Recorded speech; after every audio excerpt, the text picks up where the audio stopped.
Actually, the plants have survived the hailstorm. It was a pretty bad one, and you can still see the results of the destruction, but they were saved, I guess, to some extent.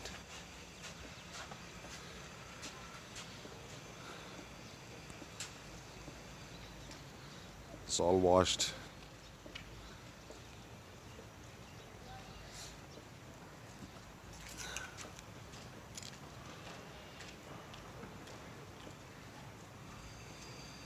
This will be a daily view.